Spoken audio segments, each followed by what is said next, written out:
This is Zettelcast, brought to you by readers, writers, thinkers, and teachers from LiLLiPub, along with our partners in thought, our Zettelcastans. In this show, we share discoveries that our Zettelcastans have shown us. There you go. And compare notes on how we're using this marvelous invention in our creative work. Thank you for joining us. All right, Brooke. Let's do it again. All right. Episode 90, The Hidden Power of Summaries. Hello, everybody. We're here for Zettelcast number 90. 90. I still can't get over it. The idea that we've been doing this for 90 weeks. There's only 52 weeks in the year. So, I mean, it's like, 90. This is wonderful. Okay, so today is my day, my turn to ask the question, and my question has to do with the hidden power of summaries. And I ask everybody we all agreed that we would look at a single pool of stories, and we chose our own scenes and stories from the novel that we are writing, so that somebody reads a summary and nobody's ever heard of the book or the article or the whatever they're writing the summary on, then it'll be kind of tough and it would be all over the place. So to kind of hone it in, we decided we would only use the stories and scenes that are part of and stored on the shared space where the subscribers can see stories. And this was so that anybody out there can use the rules for lack of a better term, use the rules for doing summaries in any of those stories and submit it and be a part of this whole activity. I think that would be fun. So, bring it on. Do a look and find a story that you like and summarize it according to our little rules. And the rule is pretty simple. It's you choose a story, a novel, a film, an essay, a podcast, a historical event, even a personal experience. And you answer 3 questions. What is it about? What changes in the course of the story or the article or the whatever from beginning to end? What changes? And why does that change matter? So those 3 questions. Who wants to go first? Hello. Okay. I'm always willing to go first. Okay. I picked the story Tickled by Julianne Scherer. You can find it in the shared Roanoke area. And if you join LiLLiPub, which we'll give you the link later, you can join and make your comments and really participate in this activity. So Julianne's story, Tickled, is a cute scene, and I summarized it as follows.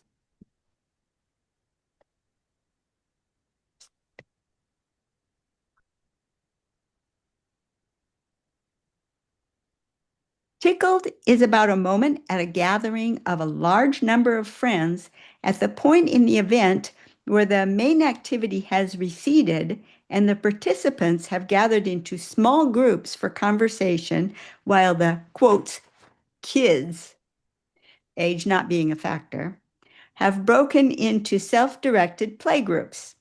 The groups still notice the events happening around them and call to one another. Okay, so next, what changed? The change is that the group is now functioning in multiple smaller gatherings while what remains unchanged is the cohesiveness that was present from the start. If you've been following the story, they had already done a Lukasa. They had built up a Lukasa, which was a big activity. And now they're kind of taking a break and people are discussing different things and kids are running up and down the path discovered by the Bezier belt. There are little activities going around. That change matters because relationships are refreshed, deepened, and established in small group settings in a way that a larger group setting does not offer. And unusual with this story are the cross-generational friendships being established between the grandparental aged kids and the actual youngsters.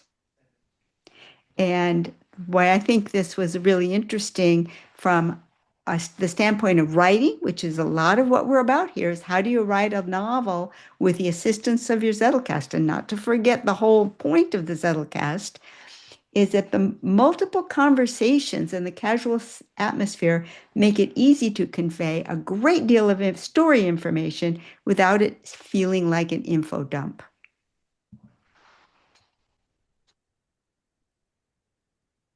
Right, because writing is supposed to be all about show, don't tell. So this is I'm wondering most of the stories that were selected are kind of short. I'm wondering whether it would be a good thing to read the story so that our audience can see what's being summarized. What do you think? Why not? Why not? Yeah. Okay. Do you want me to read it or have Why don't you? Julianne since it's Why don't hers? you? Okay. Sure. Todd streaked around the end of the path and circled behind the sentries who were in their blue blazes lather over the Bezier belt. He skidded to a stop in front of Chris and bent over, panting hard. What's the emergency, Todd? No emergency, he wheezed. I just felt like running. This yard, big breath, looks way better for it than anywhere in LC. Breath. Fun as those are. He stood and extended an arm to point between the Bezier path and the more gentle slope that Chris had taken everyone down earlier. I wanted to go that way, but Mom said stick to the path. I reminded her that the path didn't exist until today, but she wouldn't budge. I sympathize, Chris said. This yard does beg to be run around in. That's what I tried to tell her, Todd said. But, Chris said sharply before Todd might try to enlist him as an advocate, that boss there kicked my ass for years and had a great time doing it. Best you work up to it. Hey, Sean. Having followed Todd's path at an older gentleman's pace, Sean now stood beside Todd. Hey, Chris, he said. He pointed at the Lukasa rolling and bouncing lightly in Chris's two hands. Todd and I were talking up there. We ran off so quick after the ceremony, we didn't get a chance to inspect the finished goods. Could I have a go? Of course, Sean, Chris said. He looked at Todd. You too, Todd, if you can tell me one thing. What's that? Todd said, breathing easily now. Holding the Lukasa up before handing it to Sean, Chris asked Todd, What is this called? Todd rolled his eyes. It's a Lukasa. I made a point. Oh, Sean said. Care to share? It's silly, Todd shrugged, but you asked. I have Cassie hula dancing at one of those Hawaiian luau's. She's yelling, Mi casa, Lukasa. I don't even get that, but it popped into my head. Sean made a fierce scowl, eyes wide. Cassie? Cassie? Todd shrunk back, in trouble for sure. Care to describe in detail how you imagined my wife looking as she performed this scene? Sean really seemed to be getting hot about this. Todd recoiled further. I'd rather not. Sean laughed. Gotcha. Todd took a second, then relaxed. Ha, phew. Yeah, you did. 1 point to you. Not about to be hoodwinked himself, Sean said. 1 point? I'm a senior. I believe the going rate on gullibility is 5. 5, Todd said. Seriously? Then he tumbled. No, it's not. No bonus for you, old man. Jenna, who had been enjoying this scene from a few steps away, moved closer and said, You two seem like pals already. Did you know each other before? Todd and Sean made a quick look at each other and back to Jenna. No, we just met today, they both said, then laughed. Jinx! Chris leaned toward Jenna and spoke more quietly. Speaking of before you go, there's someone I want to introduce you to. Oh, Jenna said, scanning wide. She didn't see anyone she hadn't met already. Sure, Chris. You say when. Sean had forwarded through the Lucasa sequence. He said, Look here, Todd. This is the shell I placed. Can you read it? Todd looked closely and then shook his head. Sorry, no. Sean said, It might get more obvious once you've seen it. As he said the phrase he had placed there, he traced a path around and over the shell with his index finger, pausing and repeating at various ridges and whorls and pits and spots to emphasize the images. Another word we often use to talk about this quality without a name is whole. Todd touched along the same path with his index finger, repeating the sequence. He said, I know this part says the quality without a name, but how did you place that again? After Sean had decoded for him, he said, And now you can teach it to someone else. Deal? Deal, Todd said. So I'll show you mine. It has a new word for me, egoless. Troy Todd tried to convince me it means having your knob cut off. He cast a wise eye toward Sean. 0 points for Troy. Next miss puts him in the penalty. He looked back down at the Lucasa. Oh, foe. I've gone past it. Chris, can I go in reverse? You can, Chris said. Fast forward, too. I won't hurt it, will I? Todd said. Not accidentally, Chris said. She knows what she's doing.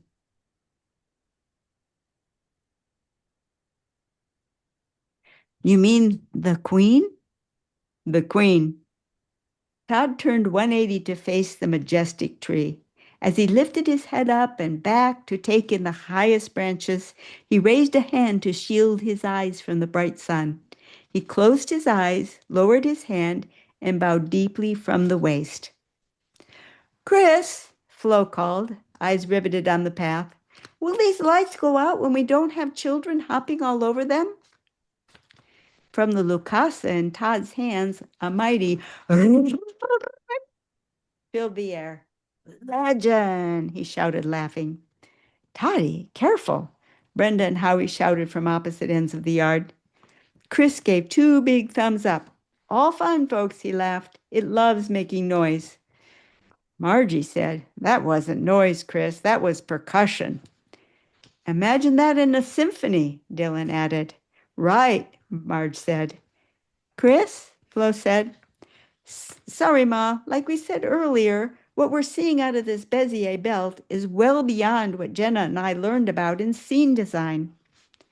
Flo said, Fair enough, lad. Well, if we want to preserve this path.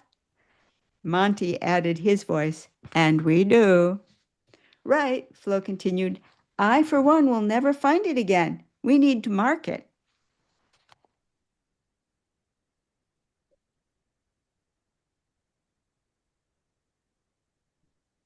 Okay. Your summary. My summary is Tickled is about a moment at a gathering of a large number of friends at a point in the event where the main activity has receded and the participants have gathered into small groups for conversation while the kids, age not a factor, have broken into self-directed playgroups. The groups still notice the events happening around them and call to one another. What's changed is that the group is now functioning in multiple smaller gatherings, while what remains unchanged is the cohesiveness that was present from the start. That change matters because relationships are refreshed, deepened, and established in small group settings in a way that a larger group setting does not offer. Unusual with this story are the cross-generational friendships being established between the grandparental age kids and the actual youngsters. The multiple conversations and the casual atmosphere make it easy to convey a great deal of story information without it seeming like an info dump. Right. There was no info dump. That's No. for sure.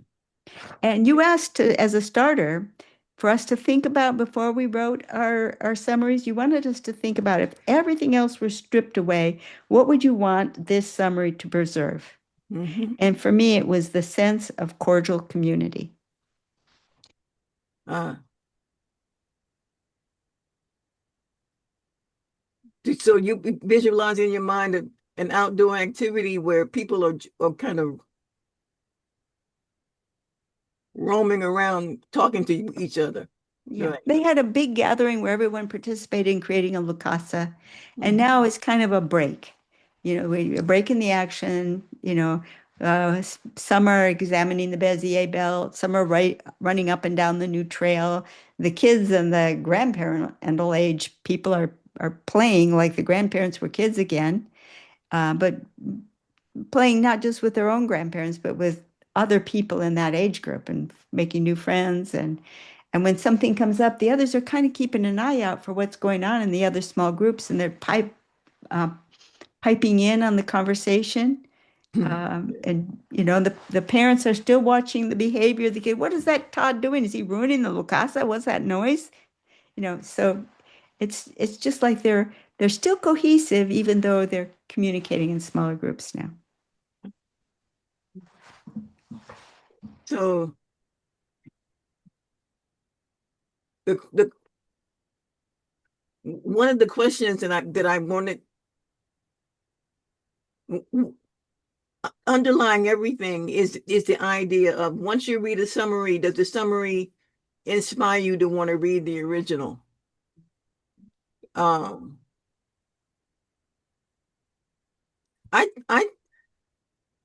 the one thing that I see is that at least in my mind, I thought your summary was a little long.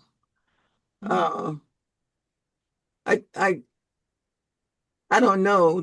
Does anybody else feel differently, or feel that it was the appropriate length? It was a pretty long scene to Hmm? summarize. It was a pretty long scene to summarize. A pretty long scene to summarize? Hmm. Hmm. Yeah. I Yeah, had two my things. summary is much shorter, but I started with a much shorter scene too. Right. Okay. I would be interested in getting feedback from Julianne since she wrote it. Yep. Yeah, how I would love to know how Julianne would have summarized it.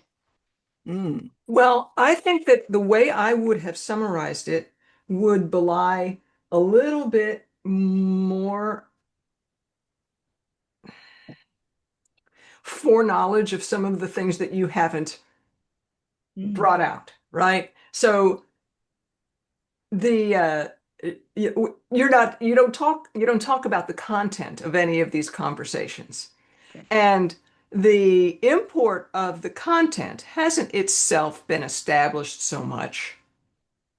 Although my intention as setting things up in sequences is that there are going to be some things that are going on there that these are not one and done activities, right? So the business that the people are doing and discussing will come to matter. And all of that said, I like your summary better than what I would have injected into it, because it actually aligns much more with the cards that I created before I ever created the scene, which were about intergenerational friendships forming. Mm. Because that's something that I have a real fondness for. I have fond memories of being part of intergenerational friendships and observing them in action. And of course, the actual grandparents, well, there's this phenomenon that at least we see, I think, commonly in our culture, where the grandparents just get to have fun with the kids and they don't have to have the responsibility of raising them. Yeah. So it's so freeing for them. And the kids and the grandparents really kind of resonate on that freedom vibe. And let the parents worry. They'll be grandparents soon enough, right? And I think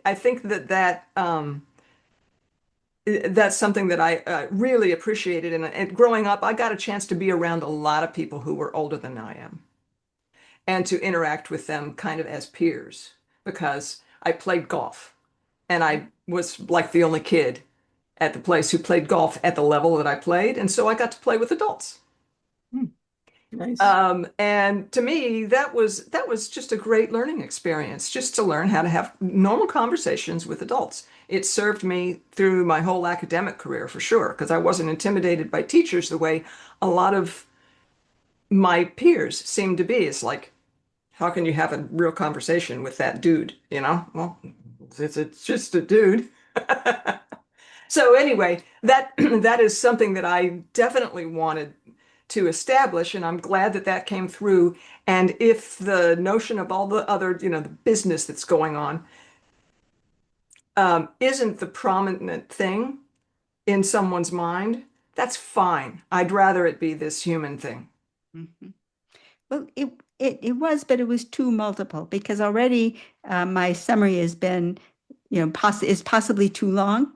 And if I had to bring up the importance of the locus, the importance of the Bezier belt, the importance of the appearance of a path, what makes the path appear and disappear? How do grandparents and kids begin to get along? And how do parents supervise from a distance to keep their kids in line? And how do friendships begin to be established with a tree anyway? And I'd never be able to make sense out of it. Mm. That's part of why I picked it. I picked it because I thought my first reaction to it was, how in heck am I going to make sense out of that? Because my history with summaries is that they end up longer than the original piece. Yeah, I was in my own mind, I was thinking that a summary was kind of like an in-between main and bib card. Uh, Mhm. but something you could fit on an index card, basically. Um, Yeah. I thought that Kathleen's would fit on an index card. The summary, but then what changed, what didn't change, why the change matters, were the follow-on questions. Yeah. yeah, the purpose, that little first paragraph talked about the purpose. What is the purpose that the summary is supposed to be serving? Uh-huh. And so it's supposed to be the purpose statement and then the answer to the three questions. Uh-huh.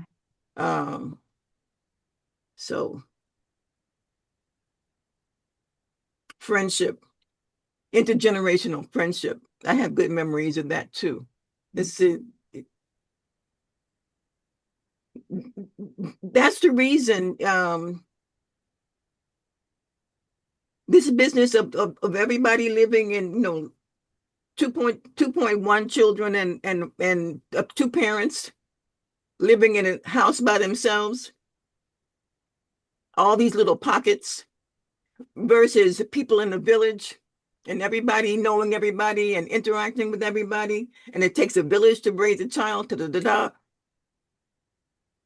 There's something to be said about that intergenerational friendships and relationships, because the children get to see more than they would get to see otherwise, and they can And it's also somebody else they can ask a question of. Yeah. Sometimes you children are afraid to ask their parents a question. And sometimes it's just easier to sidle up to grandma and say, hey, blah, blah, so that important topic. Okay. Thank you, Kathleen. All right. So who's next? I'll go. So I chose Gathering with Bala, written by Kathleen. Do we want to do the story first or the summary first? The story. Story first. Okay.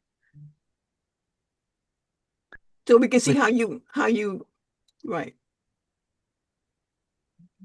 a short gasp, and off she went running down the gentle slope to the tall patch of bast that marked out the course of a little creek, invisible until Teresita stepped into it up to her ankles, though still she barely noticed it in her excitement.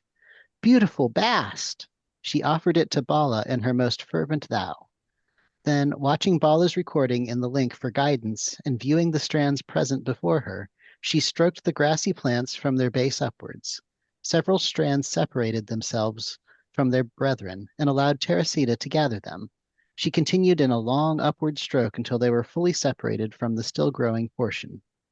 She watched Bala separate out the wilted ones, which he placed in the pocket of his apron. But then she suffered a stab of panic as she had no apron and no pockets. I am in a greenhouse. You are in the wild. Drop, little wilted one. Drop near where she found you. This was a clear and very happy message arising in her thou. The voice was familiar, but new and fresh. Teresita let 3 strands fall back to the ground. Strangely, not finding it strange, Teresita's bast collection followed the motions in the familiar recording, with occasional specific guidance, as when she could not manage folding and tying the little bale together.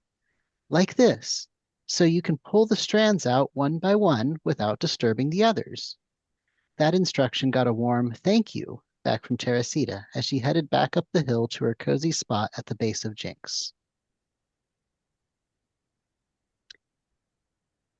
And then my summary is Teresita discovers that transforming theoretical knowledge into practical skill is harder than it looks, but additional help from Bala bridges the gap. Mm. Yeah. Yeah.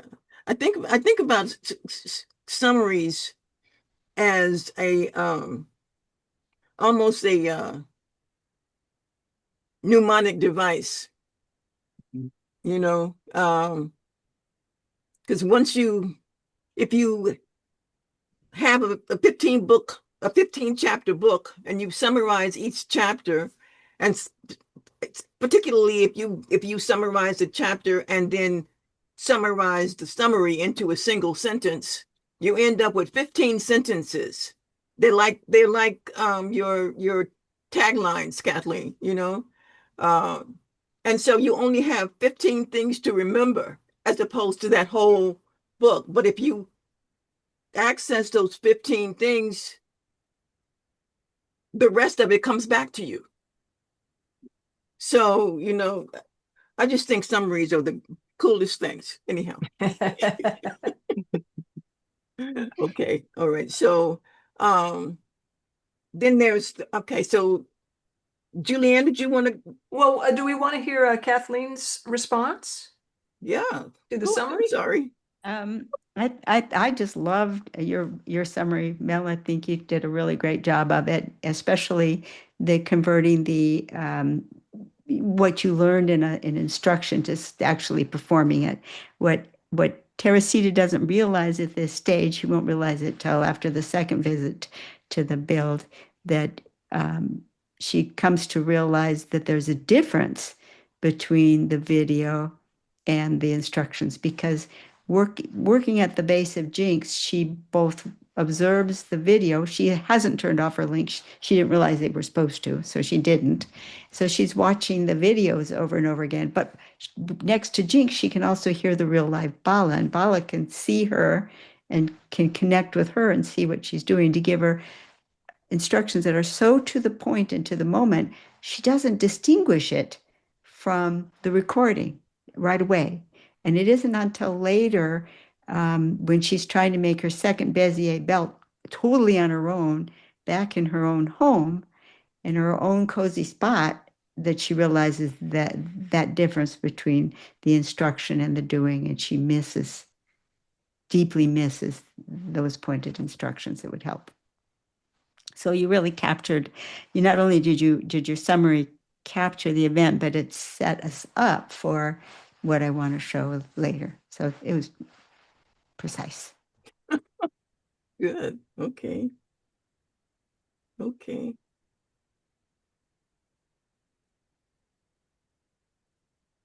Yeah, I like that. I like that one. Okay, so Julianne? Yes, yes.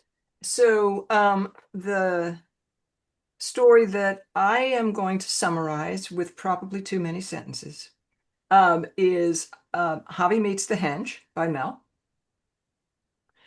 And so I'm going to read it, and then you can hear my summary. So Javi grew up in a small farming village in the countryside. He was in the upper level of his schooling when he first heard about the henge in a lesson about the history of Lydia. He already knew all about how the ancestors had flown all the way from another world to this one, hoping for a paradise. But when they got here, the expedition leaders disappeared and there was no way back. The fantasy dissolved, and the ancestors had resolved to make the best of their situation and had worked hard to survive on this strange planet and established their small settlement. All of that was basic history, but in this lesson, Javi learned about a distant place called the Henge, where all of the knowledge of the ancients was preserved.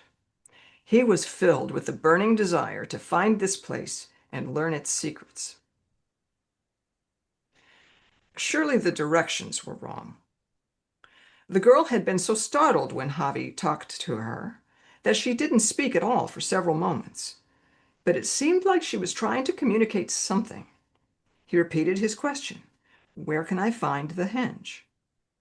She muttered something he didn't catch, and then she said carefully, "It's a cross and a scurry, yeah? Can't miss it." And then she skipped away.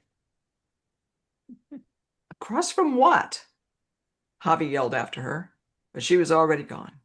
"Across from what?" he muttered to himself as he looked around. He picked a direction at random and started walking, hoping to find someone more helpful. There were buildings on either side of the street, but he felt too shy to go knock on any of the doors. He reached an intersection and studied all the options. The street to the right was lined with small houses instead of the taller buildings on his current street, and they all had generous yards in front. Something was moving in one of the yards. He hurried across the street, hoping someone was out in the garden that could give him better directions. But when he reached the house, there was no one in sight. The garden was filled with animal automata that were the source of the movement. A glistening metal tortoise marched serenely along a track that wove through the plants, while colorful little birds flew on wires from one tree to another. It was the strangest display Javi had ever seen. A large blue squirrel, fashioned from rattling strips of metal, popped out of a hole in the ground and scurried up to Javi. It paused in front of him, pointed one paw further down the street, then scurried back to the hole and disappeared. A suspicion began to tickle at Javi's consciousness. It's a cross and a scurry. What if it wasn't a cross, but a cross? Maybe the intersection was the cross. Was this metal squirrel some sort of bizarre signpost? As Javi contemplated these questions, the squirrel popped out of the hole again and repeated the same sequence of movements. Javi shrugged and continued walking in the direction the squirrel had pointed. What did he have to lose?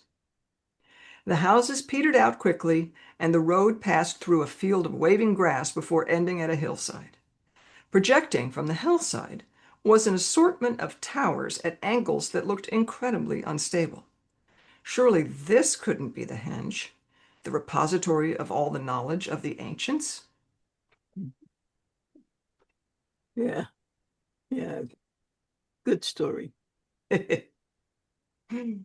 So the opening purpose of the summary, I want my summary of Javi Meets the Henge to highlight the sense of mystery about the world of this story that Javi exposes. So what is it about?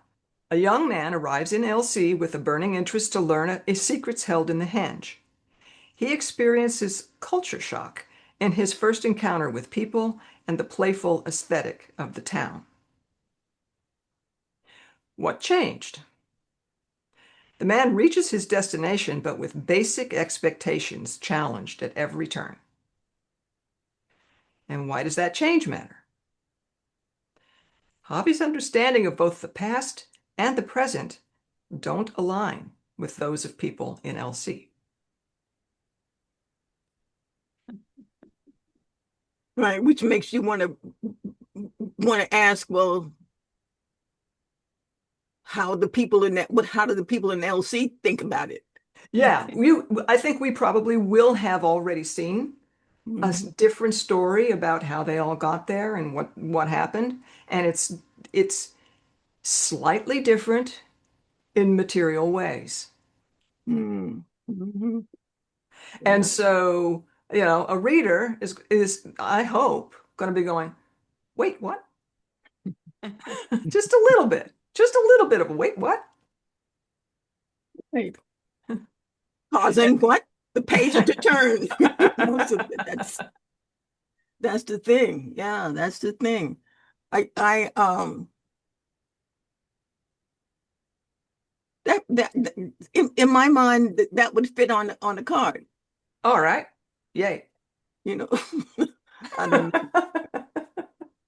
It's just the vision that I have for summary, in that it's supposed to be somewhat mnemonic, and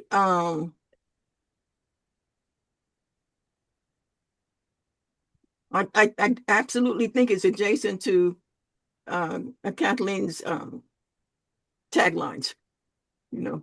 So I will say, Mm. summary doesn't come easy to me. I'm more like Kathleen.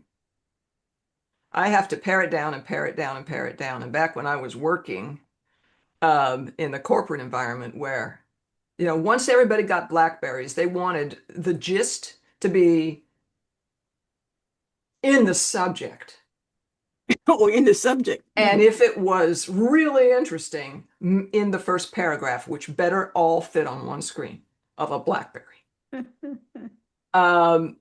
And I never developed the ability to begin that way. I would write my big long thing, and then I would discover what belonged as the subject and the first paragraph once I'd thought it all through. And I would I would put that at the top and I said, if you want to go deeper dive, here's my reasoning. But that, I have known people, especially people who are really good extemporaneous speaking, who can just go blah, blah, blah, blah, blah, and they have said the perfect encapsulation of whatever it is. And I just admire that. And I'm in my 60s. I'm not holding out hope that ability is going to come naturally to me at any time.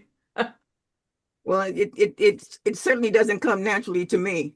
And that was one of the reasons I think that it hit me so hard when we were in, Mel, when we had your meeting on your newsletter, and we were talking about summary. And I realized that I have not been properly trained on this. And this is yes, this is a huge hole in my education. And when we talk about education, we're talking about the ladder of education. So you go up the rungs and get into things deeper and deeper. And in my mind, being able to summarize is one of the first real rungs. And so if it hasn't been explicitly taught. I'm not talking about taught in passing, but I mean explicitly taught to children when they're young. That's criminal. I think that's absolutely. I mean, I understand that we went from the trivium back in the very olden days, right, with Aristotle and all of those, to changing classes at the ring of a bell, which is a wholly different environment. Hmm. But I think we need to backtrack a little bit. Yeah. You know, if else we don't have any right to complain about the fact that our children don't know how to think. What's wrong with these children? Well, you haven't been taught. They haven't, they haven't been trained, or they've been trained, but they haven't been taught how to think and how to assess. So. Some of the people I'm talking about who are able to just go blah, blah, blah extemporaneously, I also know that they just went to normal schools, but the dinner table Ah, was a special place where all those things were talked about and worked out. And I think that the intergenerational community honed that skill in the way, a kid learns language. yeah, yeah. The all important dinner table. None of this, order from, Chinese food or whatever it is. Even if you do that, you can still eat it together. Yeah, eat it together and be reflecting on what did you learn today? Mm-hmm. And can you sum it up in a few sentences? Yeah, yeah, yeah. Wow. Okay. So What about Mel's take? I'd like to hear his take. And I would also like to inject that a lot of what we're talking about, summaries, comes from Mel's newsletter, Industrial Alchemy. And I recommend it very highly. He's doing a series on education and memory and thinking and summary. His last gathering was on how to do a good summary. So. But I second that. It's a good investment of your time and your money. So Thank you. big plugs for Mel. Okay. You were going to comment? Right. So I didn't have any problems with your summary, Julianne. One of the things about being a sort of a pantser writer is that I don't know what's going to come out. So I didn't really have a purpose for that scene other than, well, what was it like when Hobby first got to LC? Um, I think a lot of things did come out that are going to turn out to be interesting, and I think you caught a lot of that, the differences between how he sees the world and how the people that he's meeting see the world. And I'm sure that was going on in my head, but it was not conscious, I don't think. It's been several months since I wrote that, so I'm not entirely sure at this point. But so yeah, I think you captured a lot of what was going on there of the culture clash and needing to rethink how things work. So yeah, I appreciate that. Yeah. It was interesting in this one because there are things that the reader's going to know here. Mhm. If they say, "Hey, wait a minute, the way he described, oh, everybody knows this part." And it doesn't match exactly what everybody else knows. Well, another group of everybody else's knows. Mhm. And he doesn't know what he doesn't know yet. Mhm. And so I think that's really fun for a reader that's why I wanted to preserve that sense of, oh, wait, who's who's right and who's wrong here? Who knows?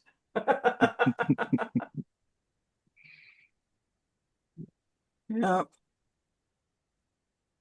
And also he's just so sweetly unprepared. Doesn't have a map. Doesn't know the communication style at all of this place. And so power to him. He just goes. And feels the fear and does it anyway. And that, that's a really charming quality of Javi. Yeah, he's a brave little boy. Yeah. Um, Young man. well, how old is he? Do we know? I hadn't quite settled on it, but he's somewhere in between teens and early 20s when he I guess when the story starts, so this would be a little bit earlier than that. Okay. Um,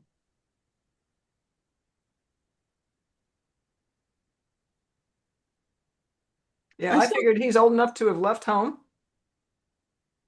and gone to some faraway place, and he's on his own.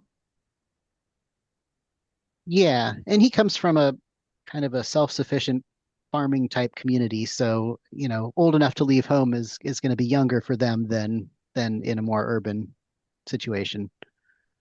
But yeah, I haven't quite settled on the details of his age. There are some things to consider, which are spoilers.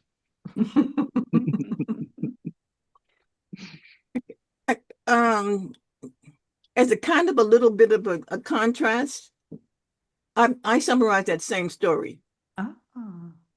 Oh. And what I said for the purpose statement was, if everything else would stripped away, I would want this summary to preserve the moment that Javi's grand idea of the henge as a solemn storehouse of ancient knowledge collides with the strange, playful, confusing reality of actually trying to find it. Okay, and my summary was Javi. I keep wanting to pronounce that X, but anyway, Javi, a shy village student who has long dreamed of finding the henge and learning the secrets of the ancients, arrives expecting something grand and clear. Instead, he receives a cryptic direction from a startled girl, wanders uncertainly through unfamiliar streets, and slowly realizes that the bizarre animal automata in a yard may be pointing him onward.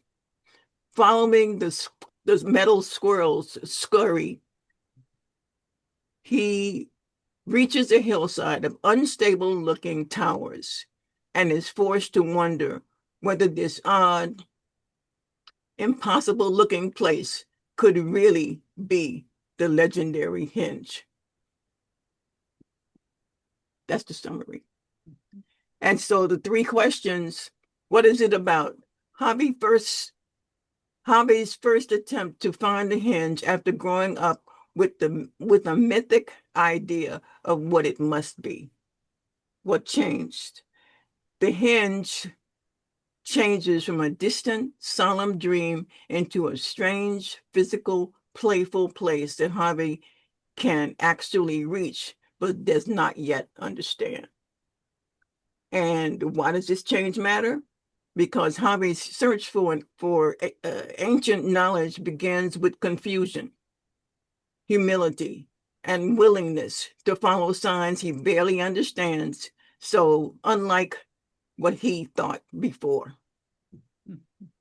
And there was another little segment of the assignment, for lack of a better term, that's called the one sentence bottom line.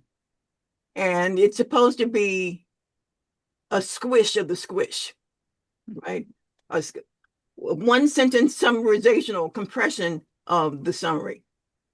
And so Javi sets out to find a great repository of ancestral knowledge, but his first real lesson is that the henge will not meet him through grandeur or certainty, but through bewilderment, play, and trust in strange signs. So, Nice. different eyes, same story, different summary, you know? And that's what's so fascinating. That's that's And that's something that comes up a lot in memory work, is that given the same input, everybody is going to take something different out of it, form a different hook in their own memory to remember it. And trying to use somebody else's memory images or hooks or summaries even is not very effective, not as effective as doing it yourself, mhm. because it's suited for exactly what you find important and what appeals to you, what is memorable to you. So yeah, Yeah, I mean, that's the whole thing that Mativier talks about. That he said, you should make your own symbols, your own, images that dance around, because they come from you, so they'll resonate with you better than anybody else's images for that same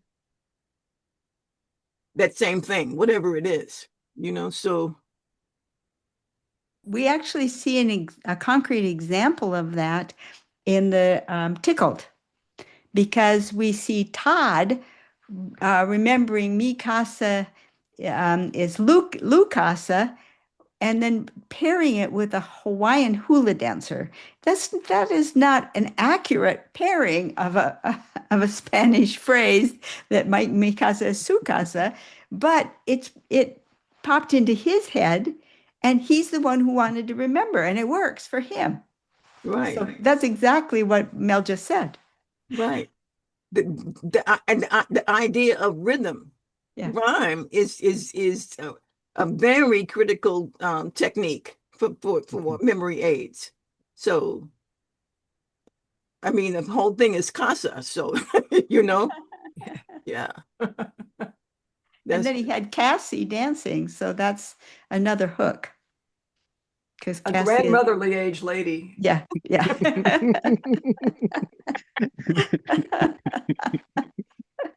yeah. Care to share perhaps that image? No. it's a bit more of a look into Todd's psyche than he probably intended. Wow. But still gives us an excellent example of how to create an entry in a Lukasa or any memory system.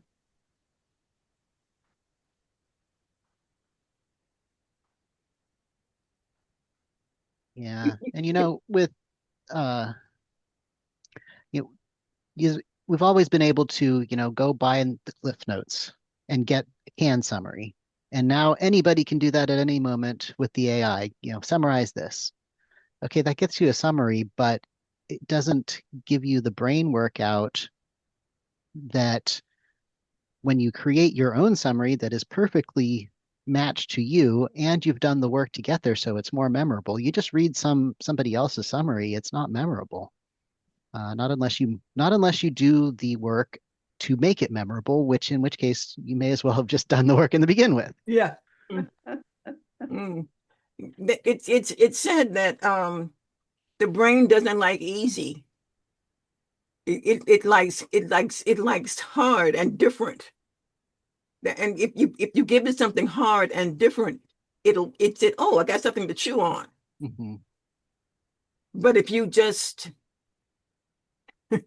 say, "Here it is," it'll say, "Oh, okay, now next," And when you look around to find that thing that you thought you had, it's in the wind.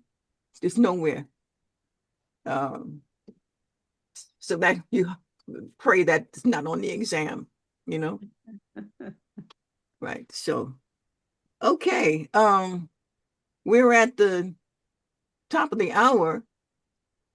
Kathleen, you want to hold up the handy dandy?